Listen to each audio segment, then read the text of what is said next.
In today's video, I'm going to teach you how to generate and split arrays in n8n with JavaScript and Python. We're going to build a simple, practical workflow that showcases how n8n executes code in multiple languages and how it transforms that data into items you can work with. By the end, you'll have two code paths, one in JavaScript and one in Python, each creating the same array of 20 objects, storing it at item JSON.bar, and then splitting that array into individual items using the split-out node. Start by adding a manual trigger node. This lets you run the workflow on demand, so you can easily see what happens at each step. No configuration is needed here. Just drop it on the canvas. Next, add a code node for JavaScript. In this node, you'll programmatically build an array of 20 objects.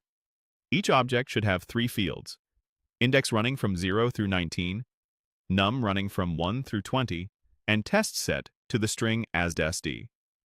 When your array is ready, attach it to the current item at item.json bar, and make sure you return the item inside an array. In n8n, nodes pass along arrays of items, and each item has a JSON property. Writing to item JSON bar ensures the next node can read the array cleanly. Now create a second code node and switch its language to Python. Repeat the same logic.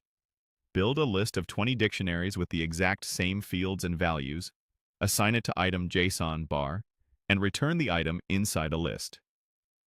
Keeping the field names identical across both languages guarantees the downstream behavior is consistent. Connect the manual trigger to both code nodes so they run when you execute the workflow. Each code node will feed into its own split-out node, so add 2 split-out nodes and wire each one to its corresponding language path. Configure each split-out to target the path json.bar. This tells the node to take the array you created and emit each element as a separate item. After that, you're ready to run. Execute the workflow. In the JavaScript path, you should see 20 items coming out of the split-out node, each with index, num, and test. The Python path should mirror that exactly.